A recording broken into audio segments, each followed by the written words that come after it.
மணக்க மணக்க நெய்ச்சோறு, chicken roast, பருப்பு கறி, பப்படம் இந்த காம்பினேஷன் வீக்கெண்டில் கண்டிப்பாக ட்ரை பண்ணி பாருங்கள். பர்ஃபெக்டான நெய்ச்சோறு இல்லைன்னா கீ ரைஸ் எப்படி பண்ணுறதுன்னு பார்க்கலாம். ப்ரெஷர் குக்கரில் 2 டேபிள் ஸ்பூன் நெய்யில் பட்டை, ஏலக்காய், கிராம்பு, ஜீரகம், சோம்பை தாளிச்சிட்டு 2 வெங்காயம் ஸ்லைஸ் பண்ணதை போட்டு கோல்டனாக ஃப்ரை பண்ணிடுங்க. இதில் கருவேப்பிலை ஒரு 3 பச்சை மிளகாவை உடச்சி போட்டு மிக்ஸ் பண்ணிவிட்டு 2 டேபிள் ஸ்பூன் இஞ்சி பூண்டு பேஸ்ட் போட்டு 2 மினிட்ஸ் சாட்டே பண்ணிடுங்க.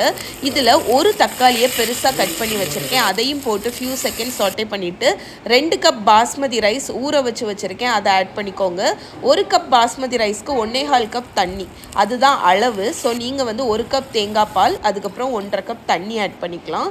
உப்பு தேவையான அளவு, கொஞ்சம் லெமன் ஜூஸும் புழிஞ்சு ஊற்றி ஃபுல் பாயில் வரணும்.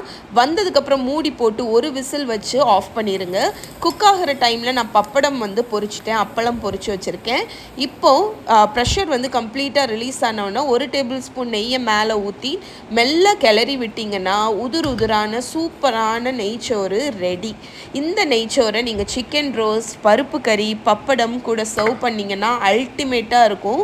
செம்ம காம்பினேஷன். இதை வீக்கெண்டில் கண்டிப்பாக ட்ரை பண்ணி பாருங்கள்.